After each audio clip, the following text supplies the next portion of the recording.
யாழ் மாவட்டத்தில் எரிபொருள் விநியோகத்தின் போது QR முறைமையை பின்பற்ற கோரிக்கை. கச்சதீவு புனித அந்தோனியர் ஆலய திருவிழாவில் ஏற்பட்ட குறைபாடுகள் அடுத்த முறை நிவர்த்தி செய்யப்படும். ஜெபரட்னம் அடிகளார். யாழ்ப்பாண பல்கலைக்கழக ஊடக கற்கைகள் துறை மாணவர்களின் கணனி நூல் வெளியீடு மற்றும் குறுந்திரைப்பட விழா. 9 ஆண்டுகளாக தொடரும் போராட்டம், மாபெரும் போராட்டத்துக்கு அழைப்பு. தையிட்டி போராட்டக்காரர்கள் கைது விவகாரம் விசாரணைகளை ஆரம்பித்துள்ள மனித உரிமை ஆணைக்குழு. இலங்கை அருகே ஈரான் கப்பல் மீது நடந்த தாக்குதல் பேசுபொருளாகியுள்ள தி ஹாஷாவின் முகநூல் பதிவு. ஹார்முஸ் நீர்முனையில் ஈரான் வைத்த செக் சிக்கித் தவிக்கும் 20,000 மாலுமிகள். சவுதி ஓமான் விமான நிலையங்களில் சிக்கியுள்ள இலங்கையர்கள். சரத் பொன்சேகா, சபேந்திர சில்வா போன்றோர் வகித்த பதவியை ரத்து செய்யும் அரசாங்கம். சலே தொடர்பில் வெளியான புதிய தகவல், நீதிமன்றத்தால் மறுக்கப்பட்ட கோரிக்கை. முல்லைத்தீவு மாவட்டத்தில் வலிந்து காணாமல் ஆக்கப்பட்டவர்களின் உறவினர்கள் 2017 3/8 அன்று ஆரம்பித்த தொடர் கவனஈர்ப்பு போராட்டமானது எதிர்வரும் 8/3/2026 அன்று 9 ஆண்டுகளை நிறைவு செய்து 10வது ஆண்டில் இந்த போராட்டம் தொடர்ந்து இடம்பெறுகிறது. இந்த நிலையில் எதிர்வரும் 8/3/2022 அன்று தங்களுடைய உறவினர்கள் இராணுவத்திடம் கையளித்த வட்டுவாகல் பகுதியில் கவனஈர்ப்பு போராட்டம் ஒன்றை மேற்கொள்வதாக வலிந்து காணாமல் ஆக்கப்பட்டவர்களின் உறவினர்கள் சங்கம் அறிவித்துள்ளனர். முல்லைத்தீவு ஊடக மையத்தில் முல்லைத்தீவு மாவட்ட வலிந்து காணாமல் ஆக்கப்பட்ட உறவினர்கள் சங்கம் நேற்று நடாத்திய ஊடகவியலாளர் சந்திப்பில் இதனை தெரிவித்தனர். முல்லைத்தீவு மாவட்ட வலிந்து காணாமல் ஆக்கப்பட்டவர்களின் உறுப்பினர்கள் சங்க தலைவர் சுப்பிரமணியம் பரமானந்தம் அவர்கள் ஊடகங்களுக்கு இவ்வாறு கருத்து தெரிவித்தார். அவர்களை தேடி தொடர்ச்சியாக இன்று வரைக்கும் நாம் வீதியாக அலைந்து எந்தவித தீர்வும் இல்லாமல் உலகத்தையும் கேட்டு உள்ளும் கேட்டு அதில் எங்களுக்கு எந்த தீர்வும் இல்லாமல் இறுதியாக உலகமே சர்வதேசமே எங்களுக்கு தீர்வு தர வேண்டும் என்ற முடிவுக்கு வந்திருந்தோம். அந்த வகையிலே தொடர்ச்சியாக நாங்கள் இந்த போராட்டத்தை தொடர்ச்சியாக ஒரு இடத்திலே இருந்து ஆரம்பித்து வருகின்ற 8ஆம் தேதி 8/3/2026 ஆண்டு 9 ஆண்டுகள் முடிவடைகின்றன. இந்த 9 ஆண்டுகளில் நாங்கள் ஆரம்பத்திலிருந்தே உண்மையை கண்டறிதல், பொறுப்பு கூறுதல், மீள நிகழாமை போன்ற பல்வேறுபட்ட கோரிக்கைகளை முன்வைத்து இந்த சங்கத்தினூடாக சர்வதேச அமைப்புகளின் கவனத்துக்கு கொண்டு வந்து உள்ளூரிலே 5 பேருடைய சகல ஆவணங்களையும் OMB நிறுவனத்துக்கு கொடுத்து அது எந்த விதமான நடவடிக்கையும் எடுக்காத பட்சத்தில் அந்த நம்பிக்கை அதில் நம்பிக்கை இல்லை என்றும் இலங்கை அரசாங்கத்திலே நம்பிக்கை இழந்து நாங்கள் சர்வதேசத்திலும் அந்த கோரிக்கையை முன்வைத்திருந்தோம். அந்த சர்வதேசம் வரைக்கும் நம்முடைய கோரிக்கை போனதே தவிர அதற்கான சரியான பதில் வரைக்கும் எங்களுக்கு கிடைக்கவில்லை. எனவே இந்த சாட்சிகளாக இருக்கின்ற என்னுடைய பெற்றோர்கள், எங்களுடைய வயதொத்தவர்கள், நம்முடைய வயதுக்கு மூத்தவர்கள் ஒவ்வொன்றாக கிட்டத்தட்ட 350 பேர்கிட்ட இறந்திருக்கின்றார்கள். சாட்சிகள் தானாகவே அளிக்கப்படுகின்றன. சாட்சிகள் அளிக்கப்பட்டவன் இந்த உண்மையை கண்டறிவது மிகவும் கடினமானது. எனவே நாங்கள் 9வது ஆண்டு நிறைவிலே எங்களுடைய கோரிக்கைகளான உண்மையை கண்டறிதல், பொறுப்பு கூறல், மீள நிகழாமை என்பவை போன்ற வலியுறுத்தியும் சர்வதேசத்திலே மகளிருக்கான ஒரு நினைவு தினம், அதாவது சிறந்த ஒரு பெருவிழாவை எடுக்கின்ற நேரத்திலே நம்முடைய தாய்மார் சகோதரிகள் கண்ணீரங்கம் வலயமாக வீதியாக கொண்டு வெளிப்படுத்தவும் இலங்கை அரசாங்கங்கள் ஒவ்வொரு முறையும் வருகின்ற போது சர்வதேசத்திடம் ஏதோ ஒரு சாக்கு போக்குகளை சொல்லி இவர்களுக்கு தங்களுக்கு அபராதம் தர சொல்லி கேட்டு கேட்டு கேட்டு இன்றைக்கு 15 ஆண்டுகளாக எதுவும் நடக்கவில்லை. இப்பொழுது வந்த ஏவிபி அரசாங்கமும் அதே தன்மையிலேயே போய் கொண்டிருக்கின்றது. உண்மையிலேயே அவர்கள் இந்த பயங்கரவாத தடை சட்டத்தினால் பாதிக்கப்பட்ட ஒரு அமைப்பை சேர்ந்தவர்கள் தங்களது தோழர்கள் பலரை இந்த சட்டத்தினூடாக இழந்து நிற்கின்றார்கள்.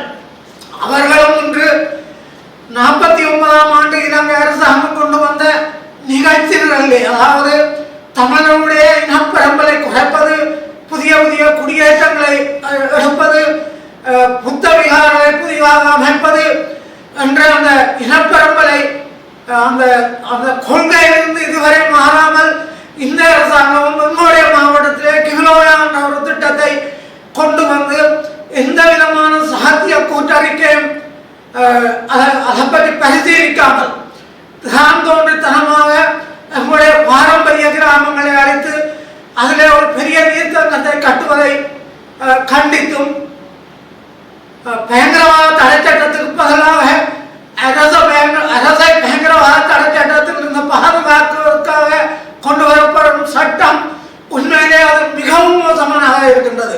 நாங்கள் இன்றைக்கு 2009ஆம் ஆண்டு வீதி வீதியாக போராடி 9 ஆண்டுகள் தொடர்ச்சியாக போராடி நடைபெறுகின்ற நேரத்திலே கூட இலங்கை அரசாங்கத்தினுடைய பயங்கரவாத தடை சட்டம் ஊடாக ஒரு போலீஸ் அதாவது இன்ஸ்பெக்டர் மட்டும்தான் எங்களை கைது செய்ய முடியும் என்ற இருந்த சட்டம் மாற்றப்பட்டு இராணுவத்தினர் ஏனைய படைப்பினரும் எங்களை கைது செய்யக்கூடியதாகவும் நாங்கள் அவர்களிடம் எங்களுடைய கோரிக்கையை முன்வைப்பவர்களாகவும் இந்த சட்டம் மாற்றப்பட இருப்பதால் அந்த சட்டத்தையும் நீக்க கோரியும் இந்த 8ஆம் தேதி 8/3/2026 அன்று காலை 9:30 மணி அன்று வட்டுவாகல் நாங்கள் 2009ஆம் ஆண்டு யுத்தம் மௌனிக்கப்பட்ட போது இறங்கின இடத்திலிருந்து எங்களுடைய உணவுகளை கையெழுத்த இடம் வரைக்கும்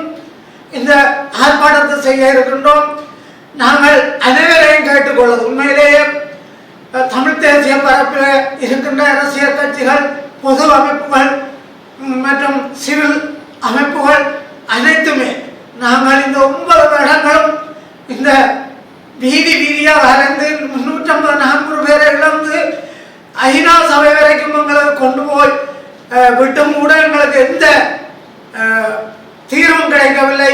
இந்த தீர்வை எட்டும் வரை நாங்கள் உயிர் வாழும் வரைக்கும் போராடி கொண்டே இருப்போம். இந்த தீர்வை எட்டுவதற்காக அனைத்து அமைப்புகளும் எங்களுக்கு ஒத்துழைப்பு வழங்க வேண்டும் என்று கேட்டு நிற்கின்றோம். அன்றைய நாள் 8/3/2026 9 மணிக்கு அனைவரையும் இந்த இடத்தில் வந்து சேருமாறும் அனைவரையும் ஒத்துழைக்குமாறும் வலிந்து காணாமலாக்கப்பட்ட உறவுகளின் சங்கத்தினர் முல்லைத்தீவு மாவட்டம் ஆகிய நாங்கள் கேட்டுக்கொள்கின்றோம். நன்றி. உயிர்த்த ஞாயிறு குண்டு தாக்குதல் தொடர்பாக கைது செய்யப்பட்ட சுரேஷ் சலே தொடர்பான உண்மைகள் குற்றப்புலனாய்வு திணைக்களம் இன்னும் நீதிமன்றத்துக்கு தெரிவிக்கவில்லை என கோட்டை நீதவான் தெரிவித்துள்ளார். பயங்கரவாத தடுப்புச் சட்டத்தின் கீழ் குற்றப்புலனாய்வு திணைக்களத்தினால் விசாரிக்கப்படும் முன்னாள் புலனாய்வு தலைவர் ஓய்வு பெற்ற மேஜர் ஜெனரல் சுரேஷ் சலே தொடர்பாக சட்டத்தரணிகள் நேற்று கோட்டை நீதவான் நீதிமன்றத்தில் ஒரு மனு தாக்கல் செய்தனர். இதன்போது இந்த சம்பவம் தொடர்பாக குற்றப்புலனாய்வு திணைக்களம் நீதிமன்றத்துக்கு உண்மைகளை அறிக்கை செய்ததா என கோட்டை நீதவான் இசுரு நெத்திகுமாரகை விசாரித்துள்ளார். அப்போது குற்றப்புலனாய்வு திணைக்களம் சார்பாக முன்னிலையான அதிகாரி உண்மைகள் இன்னும் நீதிமன்றத்துக்கு தெரிவிக்கப்படவில்லை என குறிப்பிட்டுள்ளார். மேலும் சலேவின் சட்டத்தரணி இலங்கைக்கு அவர் ஆற்றிய சேவையின் காரணமாக அவரது உயிருக்கு ஆபத்து இருப்பதால் அவரது வீட்டிலிருந்து உணவுப் பொருட்களை பெறவும் அவரது மகன் அவரை அணுகவும் அனுமதிக்குமாறு நீதிமன்றத்தை கூறியுள்ளார். அவரது சட்டத்தரணிகள் தேவையான சட்ட ஆலோசனைகளை வழங்கவும் பெறவும் வசதிகள் வழங்கவும் அவரது வீட்டிலிருந்து உணவு வழங்குவதற்கான உத்தரவை பிறப்பிக்கவும் சட்டத்தரணிகள் நீதிமன்றத்தை கோரினர். இருப்பினும் சந்தேக நபர் தொடர்பான உண்மைகள் நீதிமன்றத்துக்கு தெரிவிக்கப்படாதால் அந்த கோரிக்கைகள் நிறைவேற்ற முடியாது என நீதிபதி குறிப்பிட்டுள்ளார். மத்திய கிழக்கில் போர் பதட்டம் ஏற்பட்டுள்ள நிலையில் நேற்று இந்திய பெருங்கடலில் ஈரானிய போர்க்கப்பலை அமெரிக்கா டார்பிடோ மூழ்கடித்த செய்தி இலங்கை உள்ளிட்ட பல நாடுகளுக்கு அதிர்ச்சி ஏற்படுத்தியது. மேலும் இந்த தாக்குதலில் ஈரான் போர்க்கப்பல் மீது அமெரிக்க நீர்மூழ்கி கப்பல் நடத்திய தாக்குதலில் குறைந்தது 80 பேர் உயிரிழந்துள்ளதாக தகவல் கிடைத்தது. ஐரிஸ் தேனா போர்க்கப்பலில் இருந்து 32 பணியாளர்களை மீட்டுள்ளதாக இலங்கை அதிகாரிகள் தெரிவித்துள்ளனர். மேலும் பலர் காணாமல் போயுள்ளதாகவும் கூறப்பட்டுள்ளது. இந்த நிலையில் 32 ஈரானிய கடற்படையினரின் உயிரை காப்பாற்றிய இலங்கை கடற்படைக்கு நன்றி தெரிவிக்கும் வகையில் காசா என்னும் முகநூலில் ஸ்ரீலங்கா என பதிவேற்றியதை அடுத்து சமூக வலைதளங்களில் அந்த பதிவு தற்போது பேசுபொருளாகி வருகின்றமை குறிப்பிடத்தக்கது. மத்திய கிழக்கு போர் பதட்டங்களுக்கு மத்தியில் காலி துறைமுகத்துக்கு அருகே தத்தளித்த ஈரானிய கப்பலை இலங்கை கடற்படை மீட்டது என்று அவர்கள் பதிவிட்டு நன்றிகளை தெரிவித்துள்ளமை குறிப்பிடத்தக்கது. யாழ் மாவட்டத்தின் எரிபொருள் விநியோகத்தின் போது QR முறைமையை பின்பற்ற வடமாகாண அதிபர் சங்கம் அரசாங்க அதிபரிடம் கோரிக்கை விடுத்துள்ளது. வடமாகாண அதிபர் சங்கத்தினர் நேற்றைய தினம் அரசாங்க அதிபர் மருதலிங்கம் பிரதீபனை அரசாங்க அதிபர் அலுவலகத்தில் சந்தித்து கோரிக்கை கடிதத்தை கையளித்தனர். தற்போது நமது பகுதிகளில் எரிபொருள் பெறுவதில் ஏற்பட்டுள்ள சிரமங்கள், நீண்ட வரிசைகள் மற்றும் ஒழுங்கின்மை ஆகியவை பொதுமக்களுக்கும் அரசு உத்தியோகத்தர்களுக்கும் பாதிப்பு ஏற்படுத்துவதாகவும், எரிபொருள் பெறுவதற்கு 3 அல்லது 4 மணித்தியாலங்கள் வரிசையில் காத்திருக்க வேண்டிய அவலநிலை தொடர்வதாகவும், அதிபர்கள், ஆசிரியர்கள் தங்கள் கடமையை சிறப்பாக நிறைவேற்ற முடியாமல் காணப்படுவதாகவும், எனவே சிறப்பாக கடமைகளை செய்வதற்கு எரிபொருள் விநியோகத்தை சீரமைத்து தேவைக்கேற்ப நியாய முறையில் பகிர்ந்தளிக்க QR நடைமுறையை மீண்டும் அமுல்படுத்துமாறு கூறியிருந்தனர். இதன்போது கருத்து தெரிவித்த அரசாங்க அதிபர் QR நடைமுறையை பின்பற்றுவது தொடர்பாக வலுசக்தி அமைச்சின் செயலாளருக்கு தம்மால் நேற்றைய தினம் கடிதம் அனுப்பி வைக்கப்பட்டதாகவும், இன்றைய தினம் பெட்ரோலிய கூட்டுத்தாபனத்தின் யாழ்ப்பாணம் மாவட்டத்தில் உள்ள 36 எரிபொருள் நிரப்பு நிலையங்களுக்கும் பெட்ரோல் விநியோகிக்க தாம் இலங்கை பெட்ரோலிய கூட்டுத்தாபனத்தின் தலைவர் ஊடாக நடவடிக்கை எடுத்துள்ளதாகவும், இதன் மூலம் பொதுமக்களின் வரிசை குறையும் என நம்புவதாக தெரிவித்துள்ளார். முன்னாள் ராணுவ தளபதி சரத் பொன்சேகா, சவேந்திர சில்வா உள்ளிட்டவர்கள் வகித்த பாதுகாப்பு படைகளின் பிரதானி பதவியை அரசாங்கம் ரத்து செய்வதாக அறிவித்துள்ளது. 2009ஆம் ஆண்டு இலக்கம் 35 இயற்றப்பட்ட பாதுகாப்பு படைகளின் பிரதானி சட்டத்தை ரத்து செய்வதற்கான அரசின் தீர்மானத்துக்கு அமைச்சரவை அதிகாரப்பூர்வ அனுமதி வழங்கப்பட்டுள்ளது. இந்த சட்டத்தை ரத்து செய்ய தேவையான சட்டமூலத்தை தயாரிப்பதற்கு 2025 பிப்ரவரி 24 நடைபெற்ற அமைச்சரவை கூட்டத்தில் ஆரம்ப அனுமதி வழங்கப்பட்டிருந்தது. அதனைத் தொடர்ந்து சட்டப்பேரவை தயாரிப்பாளர் 3 மொழிகளிலும் தயாரித்த பாதுகாப்பு படைகளின் பிரதானி பதவியை ரத்து செய்வது குறித்து சட்டமூலம் தற்போது சட்டமாதிபரின் அனுமதியை பெற்றுள்ளது. இந்த யோசனை பாதுகாப்பு அமைச்சராக பதவி வகிக்கும் ஜனாதிபதி அனுகுமார் திசாநாயக்க அமைச்சரவைக்கு முன்வைத்தார் என்பதுடன் அதற்கு அமைச்சரவையினால் அனுமதி வழங்கப்பட்டது. சம்பந்தப்பட்ட சட்டம் மூலம் விரைவில் அரச வர்த்தமானியில் வெளியிடப்பட உள்ளது. பின்னர் இறுதி அங்கீகாரத்துக்காக பாராளுமன்றத்தில் சமர்ப்பிக்கப்பட உள்ளது. மத்திய கிழக்கில் நிலவும் பதற்ற நிலை காரணமாக சவுதி அரேபியா விமான நிலையத்தில் இருந்து குறைந்தது 109 இலங்கையர்கள் சிக்கியுள்ளதுடன் ஓமான் விமான நிலையத்தில் மேலும் 22 பேர் சிக்கியுள்ளதாக அறிவிக்கப்பட்டுள்ளது. வெளிவிவகார அமைச்சர் விஜித ஹேரத் இந்த விடயத்தை தெரிவித்துள்ளார். அவர்களில் சிலர் ஏற்கனவே இலங்கைக்கு திரும்பியிருக்கக்கூடும் என அமைச்சர் நம்பிக்கை வெளியிட்டுள்ளார். குறிப்பாக ஓமான் விமான நிலையத்தில் சிக்கியிருந்த சிலர் நேற்று அதிகாலை இலங்கைக்கு வந்த ஓமான் ஏர் விமானம் மூலம் நேற்றே திரும்பியிருக்கலாம் என அவர் தெரிவித்துள்ளார். பாதிக்கப்பட்ட நாடுகள் விதித்துள்ள பாதுகாப்பு ஏற்பாடுகள் மற்றும் பல்வேறு விமான நிறுவனங்கள் எடுத்துள்ள முன்னெச்சரிக்கை நடவடிக்கைகளுக்கு ஏற்ப அரசாங்கம் செயல்பட வேண்டிய நிலை ஏற்பட்டுள்ளதாக அமைச்சர் சுட்டிக்காட்டினார். எதிர்க்கட்சித் தலைவர் சயித் பிரேமதாச எழுப்பிய கேள்விக்கு பதிலளித்த அமைச்சர் இந்த விடயத்தை தெரிவித்தார். வெளிநாடுகளில் உள்ள உறவினர்களை மீண்டும் இலங்கைக்கு அழைத்து வருமாறு பலமுறை கோரிக்கைகள் விடுக்கப்பட்டதாக தெரிவித்துள்ளார். மத்திய கிழக்கில் உள்ள தங்கள் அன்புக்குரியவர்களுடன் தொடர்பு துண்டிக்கப்பட்டுள்ளதாக 4 பேர் இலங்கை அதிகாரிகளுக்கு தகவல் அளித்துள்ளனர் என குறிப்பிட்டுள்ளார். இதற்கு மேலாக போர் நிலவரம் குறித்து சிலர் விசாரித்துள்ளனர். ஆனால் குடும்பத்தினர் குறித்து நேரடி விசாரணைகள் வந்தது ஒரே ஒரு முறை மட்டுமே என அமைச்சர் தெரிவித்தார். இதற்கிடையில் மத்திய கிழக்கு மோதலால் வெளிநாட்டு பணப்பரிமாற்றங்களில் எந்த குறைப்பும் ஏற்படவில்லை என அவர் சுட்டிக்காட்டியுள்ளார். மேலும் இலங்கைக்கு வரும் எண்ணெய் கப்பல்கள் சிங்கப்பூர் மற்றும் தென்கொரியா கடல் வழித்தடங்கள் வழியாக வருவதால் எரிபொருள் வழங்குதலிலும் பாதிப்பு இல்லை என குறிப்பிட்டுள்ளார். ஐரோப்பிய நாடுகளில் இருந்து சுற்றுலா பயணிகள் தொடர்ந்தும் இலங்கைக்கு வருகிறார்கள் எனவும் அமைச்சர் தெரிவித்துள்ளார். நிலைமை மேலும் மோசமடையாது என்ற நம்பிக்கையுடன் அரசு நம்பிக்கையூட்டும் அணுகுமுறையை கடைபிடித்து வருவதாகவும் அமைச்சர் விளக்கம் அளித்தார். தையிட்டு விகாரைக்கு எதிரான போராட்டத்தில் ஈடுபட்ட வேளை கைது செய்யப்பட்டவர்கள் மீது தாம் குறைந்தளவு பல பிரயோகத்தையே மேற்கொண்டதாக மனித உரிமை ஆணைக்குழுவின் விசாரணைகளில் போலீசார் தெரிவித்துள்ளனர். தையிட்டு விகாரைக்கு எதிராக கடந்த டிசம்பர் மாதம் 21ஆம் தேதி போராட்டத்தில் ஈடுபட்டவர்களில் வேலன் சுவாமி, வலிகிழக்கு பிரதேச தவிசாளர் நிரோஸ் பலி, வடக்கு பிரதேச சபை உறுப்பினர்கள் உள்ளிட்ட 5 மீது தாக்குதலை மேற்கொண்டு போலீசார் அவர்களை கைது செய்து நீதிமன்றத்தில் முற்படுத்திய நிலையில் 5 பிணையில் விடுவிக்கப்பட்டனர்.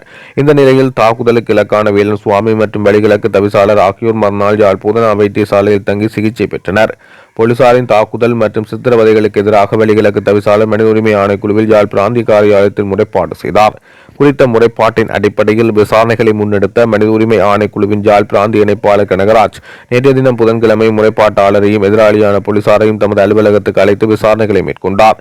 குறித்த விசாரணைகள் தொடர்பில் வலிகிழக்கு தவிசாளர் கருத்து தெரிவிக்கையில், கடந்த தையட்டி போராட்டத்தின் போது இடம்பெற்ற அதாவது போலீசாரினால் மேற்கொள்ளப்பட்ட சித்திரவதைகள் தொடர்பாக நான் ஏற்கனவே இலங்கை மனித உரிமை ஆணைக்குழுவின் யாழ் பிராந்திய காரியாலயத்திலே முறைப்பாடு செய்திருந்தேன்.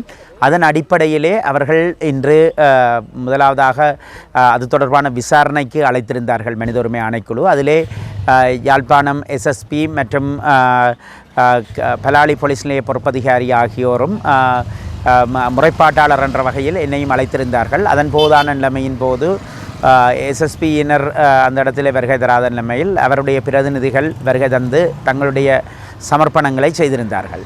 அந்த அடிப்படையிலே நான் தெளிவாக ஒன்றை கூறியிருந்தேன். இந்த அன்றைய தினம் தையிட்டியிலே இடம்பெற்ற போராட்டத்தின் போதான விடயங்களின் அடிப்படையிலே எங்கள் மீது மேற்கொள்ளப்பட்டது ஒரு திட்டமிட்ட சித்திரவதை என்று சொல்லியும் அந்த சித்திரவதை என்பது திட்டமிடப்பட்ட வகையிலே இடம்பெற்றதாகவும் தெரிவித்திருந்தேன். அதற்கு போலீசார் தங்களுடைய கருத்தாக, அதாவது விசாரணை அதிகாரியாக இருந்த யாழ் மனித உரிமைகள் ஆணைக்குழுவினுடைய யாழ் பிராந்திய இணைப்பாளர் தன்னுடைய இதிலே இதற்காக இந்த கைது இடம்பெற்றது, எவ்வாறாக இடம்பெற்றது, இந்த போராட்டத்தினுடைய விடயங்கள் தொடர்பாக ஒரு நீண்ட விசாரணையை செய்திருந்தார். அதிலே போலீசார் தங்களுடைய சமர்ப்பணமாக இந்த போராட்டத்தின் போது தாங்கள் ஒரு குறைந்த அளவிலேயே பல பிரயோகத்தை மேற்கொண்டிருந்ததாகவும் அங்கு ஒரு பகுதி சிங்கள மக்களும் வருவதாக இருந்ததாகவும் அதே நேரத்திலே இங்கே இருந்த போராட்டக்காரர்களுக்கும் இடையிலே ஒரு மோதல் ஏற்படக்கூடிய ஒரு சூழ்நிலையிலே தாங்கள் இந்த கைதுகளை மேற்கொள்ள வேண்டிய சூழ்நிலையும் போராட்டத்தை அடக்க வேண்டிய ஒரு சூழ்நிலையும் காணப்பட்டதாக கூறியிருந்தார்கள். எது எப்படி இருந்த போதும் எங்களுடைய கருத்து ஆரம்பத்திலிருந்து இந்த கைதுகள் அனைத்தும் ஒரு திட்டமிட்ட வகையிலே இடம்பெற்றதாக இருந்திருந்தது. முதலிலே நாங்கள் சொல்லியிருந்தோம், அங்கே போராட்டத்திலே ஈடுபட்ட நாங்கள் அமைதியான முறையிலே இந்த போராட்டத்தை முன்னெடுத்ததாகவும் அந்த போராட்டத்தை உடல் உள ரீதியிலே ஒரு வன்முறை நோக்கியதாக மாற்றுகின்ற வகையிலே போலீசாருடைய செயற்பாடு அமைந்திருந்ததாகவும் அங்கே எங்கள் ஐவரையும் கைது செய்ததன் நோக்கம் கூட 5 பேர் என்ற அடிப்படையிலே 5க்கு மேற்பட்டவர்கள் ஒன்று கூடியமையை வெளிப்படுத்துவதாக அமைந்த நிலையிலே அதுவும் கூட ஒரு சட்டத்திலே எங்கெல்லாம் ஓட்டைகள் இருக்கின்றதோ மனித உரிமைகளை மீறுவதற்கு அங்கெல்லாம் போலீசார் தேடி பிடித்து அந்த செயற்பாட்டை செய்திருக்கின்றார்கள் என்றும் இதற்கு அடுத்தபடியாக தேடி இந்த கைதுகள் இடம்பெற்றதையும் இந்த கைதுகளின் போது நாங்கள் கைது செய்யப்படுகையிலே நாங்கள் போலீசாரை நோக்கி எந்த விதமான பலப்பிரயோகத்தையும் மேற்கொள்ளவில்லை. ஆனால் போலீசார் ஒரு திட்டமிட்ட ஒரு ஸ்ட்ரக்சரல் டார்ச்சர் மெத்தட்ஸ் என்று சொல்லக்கூடிய நவீன வகையான திட்டமிட்ட சித்திரவதை முறைமைகளை பின்பற்றினார்கள் என்றும் எங்களுடைய விடயத்தை சொல்லியிருந்தேன். இதே நேரத்திலே போலீசார் சொல்லியிருந்தார்கள் ஒரு கைதின் போதான ஒரு குறைந்த பலப்பிரயோகம் தான் அங்கு இடம்பெற்றதாகவும் நான் கூறியிருந்தேன். அங்கே கைதிலே போலீசாருடைய பேரியர், அதாவது அவர்களுடைய தடுப்பணையை தாண்டி எங்களை கைது கொண்டு சென்ற வேளைகளிலே எங்கள் மீதான நவீன சித்திரவதை முறைமைகள் பின்பற்றப்பட்டதையும் அந்த வேளையிலேயே தான் நான் தூக்கி எறியப்பட்டு என்னுடைய கன்னத்தில் அறையப்பட்ட நிலைமைகளையும் நான் அங்கே வெளிப்படுத்தி இருந்தேன். இதே நேரத்திலே அன்று கைது செய்யப்பட்ட மதிப்புக்குரிய வேலன் சுவாமி ஐயா உள்ளிட்ட பலர் மீது மேற்கொள்ளப்பட்ட சித்திரவதைகள் தொடர்பாக நான் அங்கே சமர்ப்பணம் செய்திருந்தேன். அந்த அடிப்படையிலே அவர்கள் எதிர்வரும் 14 நாட்களுக்குள் மேலும் இந்த விடயங்களிலே எங்களிடமிருந்து சாட்சிகளை கோரியிருக்கின்றார்கள், ஒளிப்பட ஆவணங்களை கோரியிருக்கின்றார்கள், அறிக்கைகளை கோரியிருக்கின்றார்கள். மேலதிகமாக இணைத்து அது தொடர்பாக தாங்கள் கொழும்புக்கு அனுப்பி இது தொடர்பான விசாரணையை தொடர்பான முடிவுகளை அறிவிப்பதாக சொல்லியிருக்கின்றார்கள். அதன் பின்னரான சூழ்நிலை. இதே நேரத்திலே நான் சொல்லியிருந்தேன், அதிலே போலீசார் சொன்னார்கள் தாங்கள் எதையுமே திட்டமிட்டு செய்யவில்லை, இது ஒரு தற்செயலாக இடம்பெற்ற சம்பவங்களாக இருக்கின்றன என்று கூறிய போது நான் கூறினேன், அன்றைய தினம் நீங்கள் நடந்து கொண்ட விதம் என்பது முழுமையான மனித உரிமை மீறல்களுக்கு உரியது என்று சொல்லியும் இந்த அறிவுறுத்தல் உங்களுக்கு அரசிடம் இருந்து கிடைக்கப்பெற்றதை நான் சந்தேகமாக கொள்கின்றேன். அந்த இடத்திலே தாக்குதல்களை மேற்கொள்ளுமாறும் சித்திரவதைகளை மேற்கொள்ளுமாறும் அரசிடம் இருந்துதான் உங்களுக்கு அறிவுறுத்தல் கிடைக்கப்பட்டிருக்கின்றது என்ற குற்றச்சாட்டை முன்வைத்தேன். அவர்கள் இது தொடர்பாக மனித உரிமை ஆணைக்குழு அரசினுடைய நிலைப்பாட்டை அறிந்தும் எனக்கு தெளிவுபடுத்த வேண்டும் என்ற மேலதிக சமர்ப்பணத்தை முன்வைத்திருக்கின்றேன். யாழ்ப்பாண பல்கலைக்கழக ஊடக கற்கைகள் துறை மாணவர்களால் தயாரிக்கப்பட்ட சஞ்சிகை கனலி இதழ் 6 வெளியிடும் குறுந்திரைப்பட விழாவும் நாளைய தினம் வெள்ளிக்கிழமை பிற்பகல் 1 மணிக்கு யாழ்ப்பாண பல்கலைக்கழக நூலக கேட்போர் கூடத்தில் நடைபெறவுள்ளன. ஊடக கற்கைகள் துறையின் தலைவர் பூங்குழலி ஸ்ரீ சங்கீர்த்தனன் தலைமையில் இடம்பெறவுள்ள நிகழ்வில் பிரதம விருந்தினராக யாழ்ப்பாண பல்கலைக்கழக துணைவேந்தர் பேராசிரியர் ஸ்ரீ சர்க்குணராசாவும் சிறப்பு விருந்தினராக கலைப்பீடத்தின் பதில் பீடாதிபதி கலாநிதி கே சண்முகநாதனும் ஊடகத்துறை பேராசிரியர் ஸ்ரீ ரகுராமும் கலந்து சிறப்பிக்க உள்ளனர். கனலி சஞ்சிகை வெளியீட்டை தொடர்ந்து சஞ்சிகைக்கான கருத்துரையினை கல்வியல் துறை விரிவுரையாளர் சர்வேஸ்வரா நிகழ்த்தவுள்ளார். சஞ்சிகை வெளியீட்டினை தொடர்ந்து மாணவர்களால் இயக்கப்பட்ட குறும்படங்களின் திரையிடல் நடைபெறவுள்ளமை குறிப்பிடத்தக்கது. பெண் பிள்ளைகள் ஆபத்தை எதிர்கொள்பவர்களாக மாத்திரமில்லாமல் தமக்கான சவால்களை எதிர்க்கும் திறனையும் கொண்டிருக்க வேண்டும் என்பதை எடுத்து காட்டும் மரம் மக்களுக்காக தன்னை தியாகம் செய்த பெண் போராளியின் உண்மை கதையான தீரா. கல்வி அவளுக்கு பட்டமும் பதவியும் அல்ல, அது வறுமை கட்டிலிருந்து வெளியேறும் ஒரே ஒரு படிக்கட்டு. மரண தருவாயிலும் தனது பட்டதாரி மகனை கரை சேர்க்க துடிக்கும் மலேக தாயின் உண்மை கதை தாய்.